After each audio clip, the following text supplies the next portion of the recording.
I'm Dr. Cynthia Clark, acupuncture physician, applied clinical nutritionist, creator of Energy Evolution, and president of Longevity Wellness here in Bradenton, Florida.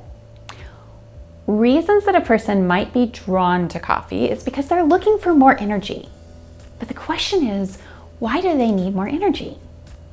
What is out of balance in the first place? So, I want to share with you Oriental medicine perspective on why a person might need more energy, and it's called kidney yang deficiency.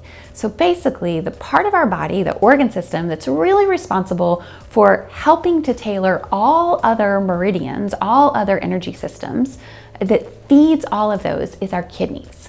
And if our kidneys are depleted, then we're going to wind up feeling tired. By the way, the functional medicine way of saying this is we talk about adrenal fatigue because the adrenals sit right on top of the kidneys. Renal is the word that means kidney, and a or ad is Latin for to or towards. So adrenals are these tiny glands that sit right on top of the kidneys. Okay, so we've got our kidney yang deficiency. I wake up in the morning and I just don't feel like getting out of bed.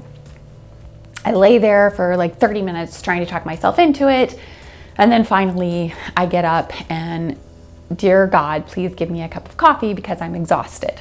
So that's a sign of need for supporting the kidneys. And in the other video, we talked about why coffee might not be the best choice for you. Let's talk about how to fix it, what to do instead. So you might be kidney yang deficient if you have a cold body, if you're running cold, if you're pale, if you have a puffy face, if you have weak knees and a weak low back. That's because the kidney channel runs right through those areas. Of course, the kidneys are in the low back, so if you're feeling that low back pain, it might well be an organ deficiency rather than a strained muscle. And honestly, I see that about 50% of the time in the low back pain that I treat. You might have a discharge. There might be a problem with fertility, or women, you might have a clear vaginal discharge, or you might have edema, swelling in the body. Emotions tied to kidney yang deficiency are going to be lack of will, a lack of oomph, a lack of moxie. Like it will feel like you've lost your mojo. It might be difficult to be active. You know that you will feel better if you just exercised, and dear God, that's so hard to do. And you might not feel productive, and you might be indecisive. Just difficulty executing on different aspects of life. So recommendations here are to avoid fruits because this can overtax the digestive system and overtax the kidneys. Avoid raw foods and avoid excessive salt.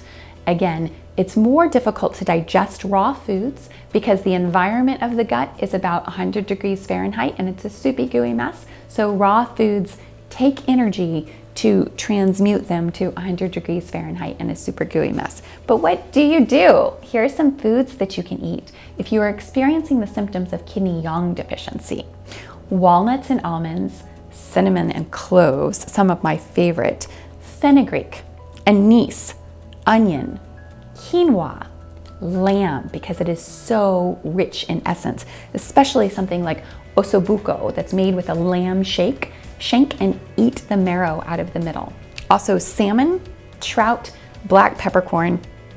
And then two of my favorites are nutmeg, and I especially love this as an essential oil. So it's very easy for me to add to a cup of tea or to a meal that I'm making, and that helps to strengthen the kidneys and the adrenal glands, and it's delicious, and it can be used for both sweet and savory.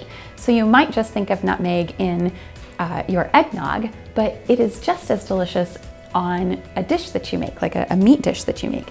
And then finally, one of my favorite herbs for this is horny goatweed. In Chinese medicine, this is known as yin yang huo. In Western, we call it horny goatweed. It is both used to support the sexual systems, so it's known as being an aphrodisiac a bit, but really what it's doing here is it's strengthening the reproductive system and the kidneys and the adrenal glands. So it's very powerful to help bring you back in the balance. So the next time that you start to think about having a cup of coffee because you just don't feel like you can get going in the morning, then maybe try some foods to help shift that. And of course, we would be happy to help. I'm Dr. Cynthia Clark with Longevity Wellness, and that's good medicine.